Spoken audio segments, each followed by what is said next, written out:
Pop Média. Ouvrons nos oreilles.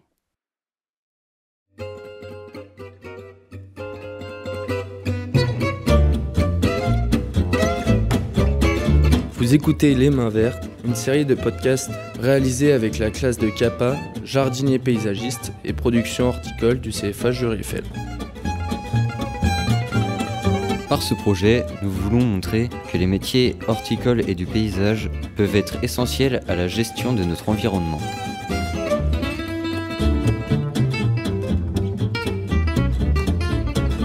Épisode 5. Comment devenir auto-entrepreneur? Donc, je suis Jean-Baptiste Mabi, je suis formateur en BTS aménagement paysager ici au CFA Jury-Eiffel depuis maintenant 6 ans.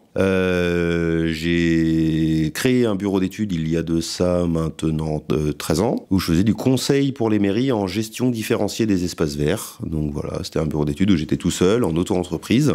Je suis ingénieur du paysage, j'ai développé ce bureau d'études donc, dans l'idée de répondre aux problématiques des mairies, qui étaient de mieux gérer les espaces verts existants, de mieux, déjà dans un premier temps, les référencer, parce que bien souvent il y a des espaces verts qui sont un peu oubliés dans les mairies, et puis de remettre en face les différents moyens adaptés pour la gestion de leurs espaces verts, voilà, tout simplement.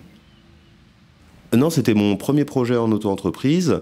J'ai fait une école d'ingénieur et pendant cette école d'ingénieur, j'étais en apprentissage et j'ai travaillé pendant 3 ans au bureau d'études du service des espaces verts de la ville de Nantes et notamment sur cette thématique-là de la gestion différenciée. Donc il me tenait à cœur de développer cette thématique auprès de plus petites mairies qui n'ont pas forcément les moyens de faire ça eux en interne.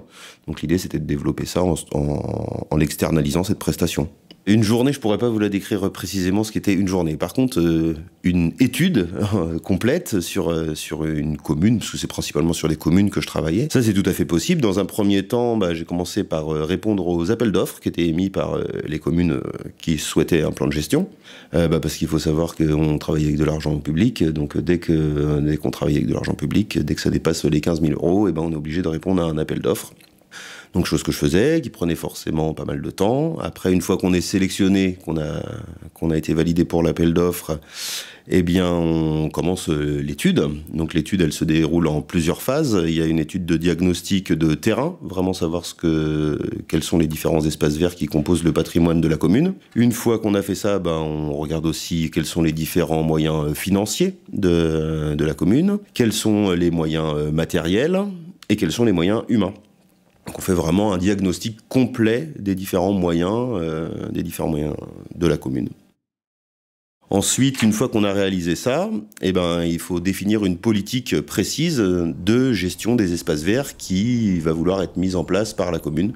Donc ça dépend également des moyens, des envies politiques.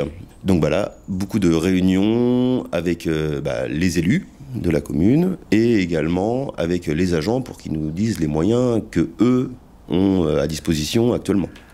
Après, on fait beaucoup parler les agents, les responsables du service espace vert, parce que c'est avec les espaces verts bien sûr qu'on travaille, et les élus pour qu'ils arrivent à fixer une politique commune et qui soit réalisable. Donc ça prend pas mal de temps, mais sans ça, de toute façon, on peut pas développer un vrai projet de gestion. Donc voilà, une fois que tout ça est beaucoup plus clair dans la tête de tout le monde, on met une politique de gestion précise en place sur l'ensemble de la commune, avec des plans de gestion particuliers pour les différents sites. Les agents d'entretien se l'approprient. Donc ça veut dire qu'on a quand même beaucoup de retours avec eux, on va avec eux sur le terrain, voir comment ils ont compris les consignes, ils nous font des remontées sur ce qu'ils trouvent être intelligent, ce qu'ils trouvent être plus compliqué à mettre en place. Et une fois qu'on a réussi à faire tout ça, que tout est bien compris, on forme aussi la population. Donc c'est beaucoup de communication, donc ça peut passer par des affichages, des réunions publiques, des sites internet, voilà, donc c'est toute forme de communication possible et imaginable pour que du jour au lendemain, les riverains ne se retrouvent pas à dire « mon espace vert, il est plus géré de la même façon, qu'est-ce qu'on y fait ? Je vois des mauvaises herbes pousser sur mon trottoir, qu'est-ce qu'il en est ?» L'idée, c'est bien justement d'accompagner la population à un changement de politique de gestion des espaces verts. Ça dure longtemps, forcément. Et puis il y a du suivi derrière, pendant quelques années pour voir si ça se met bien en place et si tout ce qu'on avait décidé, c'était cohérent ou pas. Donc si ça ne l'est pas, bien sûr, on change la gestion qui avait été décidée. Alors, le statut d'auto-entrepreneur, on va dire que c'est un statut qui permet d'exercer une activité qui est très facile à créer. Déjà, dans un premier temps, on va sur l'auto-entrepreneur.gouv.fr et là, en quelques minutes, on obtient un SIRET provisoire, donc un numéro qui nous permet déjà d'exercer. Moi, je pense que de mémoire, ça a dû me prendre 15 ou 20 minutes à avoir mon numéro. Donc, autant dire que c'est très, très rapide. Après, on définit une catégorie d'emploi dans laquelle on exerce. Donc, moi, c'était plutôt du conseil, donc pour les mairies.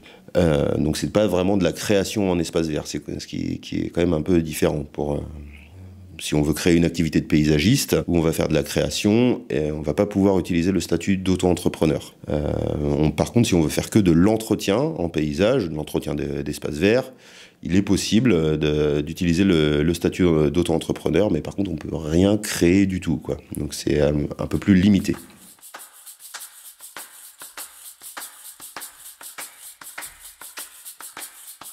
Les avantages qu'il y a au statut, donc on a dit c'est le fait de créer rapidement, le fait d'être taxé que sur le chiffre d'affaires. Ça veut dire que si on n'a pas d'activité, si on dégage 0 € sur de chiffre d'affaires, on paye 0 € d'impôt. L'avantage également, c'est que quand on crée ce type de structure, on peut bénéficier d'aides les premières années pour avoir des pourcentages d'imposition qui sont un peu plus faibles. Mais à la fin, au bout de 3 ans, si on a bénéficié des aides, on arrive à un statut d'imposition, à un taux d'imposition qui est bloqué à un peu plus de 25%, 27,5% de mémoire. Donc ça commence à être assez important, surtout si on a un petit peu de matériel et de matériaux. Donc là, ça monte vite. Si on a que de la main-d'œuvre, on s'en sort. Donc moi, mon cas, c'était plus facile parce que j'avais que de la main-d'œuvre. À part un ordinateur, mais bon, j'en ai acheté un en 15 ans, quoi. Voilà ce qu'on peut dire sur la facilité de ce statut. On peut travailler un peu quand on veut, et quand on veut pas travailler, on travaille pas. Et donc c'est pour ça que c'est assez simple, on va dire.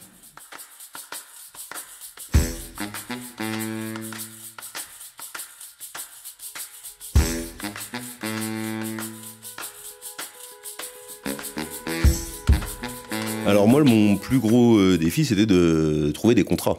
En fait, parce que c'est le processus d'appel d'offres, c'est beaucoup de temps pour y répondre, du temps pendant lequel on n'est pas rémunéré, forcément. Et puis, pendant ce temps-là, c'est quand même du temps de passer à travailler. Donc, c'est pas toujours évident de débloquer des contrats quand on est auto-entrepreneur en bureau d'études. Ensuite, les autres difficultés, oui, gérer son emploi du temps. Il y a des fois où on a du boulot, des fois où on n'en a pas, et quand on en a, des fois on peut en avoir beaucoup. Moi, ça m'est arrivé pendant des fois des semaines et des semaines de faire des journées, avec 4-5 heures de sommeil, quoi, on va dire, parce que il fallait produire, et puis que j'avais un temps imparti. Donc ça m'est arrivé longtemps. Après, on sait pourquoi on le fait. Quand on signe un contrat, on sait vers quoi on s'engage, et c'est important d'aller justement vers le respect du contrat qui a été signé.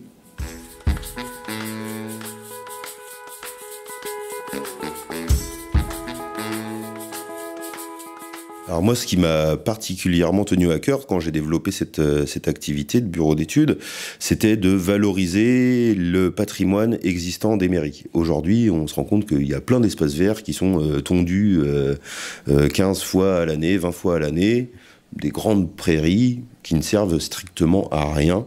Donc ça, déjà, ça fait un peu mal au cœur. On voit que les agents, des fois, ils se perdent un peu dans leur métier, ils font des choses qu'ils ont toujours fait, ils le font de façon empirique, ils comprennent même pas le sens de leur mission au quotidien.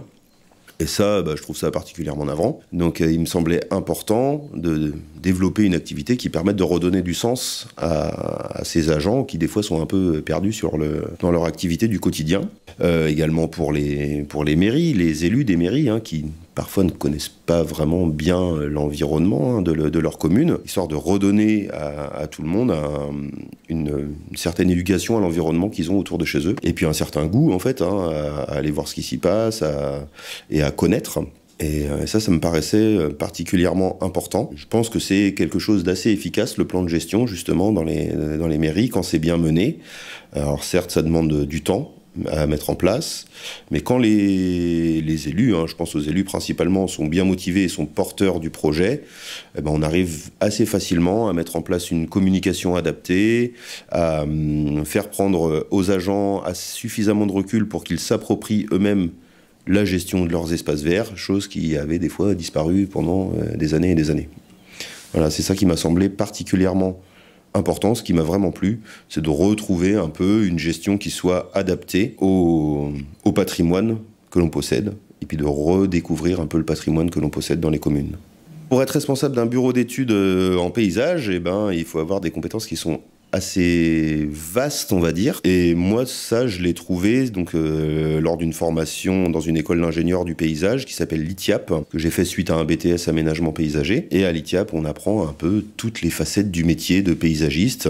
Ça m'a semblé vraiment passionnant de voir un peu l'intégralité des facettes du métier de paysagiste. Et ce qui m'a le plus importé, donc c'était ça, justement, la gestion des espaces verts, la communication avec les élus, les agents des mairies, et comment essayer de faire prendre la mayonnaise pour que tout le monde arrive à communiquer, là où des fois c'était un peu compliqué. Et puis, depuis des années, des fois, il y a des mairies où les agents et les élus ne se parlent pas du tout. Donc le côté communication, le côté un peu touche-à-tout, c'est essentiel pour pouvoir mener à bien ce genre de projet. Quand on est auto-entrepreneur, on fait tout. Moi, c'est ce qui m'a particulièrement plu, de devoir tout faire, parce que j'aime bien toucher à tout, justement. Je trouve que c'est intéressant, valorisant.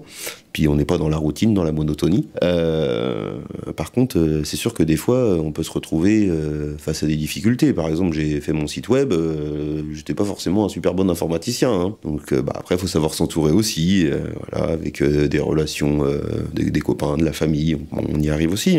Les premières fois où j'ai répondu seul à un appel d'offres, j'y ai passé quelques heures quand même, à éplucher le papier avant de commencer même à y répondre. Faut être vraiment très polyvalent dans les tâches qu'on doit mener à bien pour justement réussir à faire fonctionner son activité en tant qu'auto-entreprise. Il faut être autonome. Alors on peut toujours essayer de s'entourer, on peut sous-traiter quelques petites activités, mais ça coûte toujours un peu d'argent, et quand on démarre une activité, on n'en a pas trop de l'argent, donc on essaie de se débrouiller avec les moyens du bord et de faire par soi-même. Et ça, c'est vrai que c'est très valorisant quand même. C'est toujours sympa de pouvoir se dire « Ah j'ai réussi à faire ci, à ça ». Ça, c'est sympa. Alors moi, ce qui m'a semblé le plus difficile, c'est le côté gestion de l'économie d'un projet, on va dire. Comment réussir lorsqu'on a des fluctuations dans l'emploi du temps, dans la commande même qui évolue, alors qu'elle est plutôt carrée au début, qu'on répond à un appel d'offres où il y a des choses qui sont marquées noir sur blanc et puis on ne doit pas dépasser. Et quand on nous en demande plus, donc le client nous dit est-ce que tu peux pas nous rajouter ci, ça et ça, facturer en plus. Ça, moi, ça m'a semblé difficile. J'ai jamais fait de commerce et ça, c'est des points qui, je pense, manquent énormément dans les études de beaucoup d'étudiants. Donc en paysage, nous, au niveau BTS, on n'avait quasiment rien vu en commerce. On avait étudié un peu l'économie générale, mais comment vendre un projet ? Jamais. Comment vendre des travaux supplémentaires ? Jamais. Et donc ça m'a posé un peu problème, ouais. Parce que du coup, je me suis vendu moins cher que ce que j'aurais dû. Et des fois, c'était un petit peu plus difficile à la fin du mois, quoi. Donc comme j'étais tout seul, j'avais pas de salaire à sortir pour qui que ce soit. Le bureau, j'avais mon bureau à domicile, donc j'avais pas de charges supplémentaires pour mon bureau. Mais voilà, le salaire était peut-être un peu moins conséquent à la fin du mois. Alors je pense bien entendu que c'est pas fait pour tout le monde. Après, encourager l'entrepreneuriat, oui, moi je suis à fond pour, au contraire. Ça permet de s'ouvrir les yeux sur la réalité du monde, de voir plein de facettes différentes du métier, de divers métiers. Et ça, c'est hyper enrichissant en fait. Ça permet de grandir, tout simplement. Vous venez d'écouter Les Mains Vertes, une série de podcasts imaginés par Pop Media et le lycée Jules Eiffel à Saint-Herblain. Réalisation et montage, Laurie Lebreuster et Léa Grieux. Mixage, Sébastien Boutin.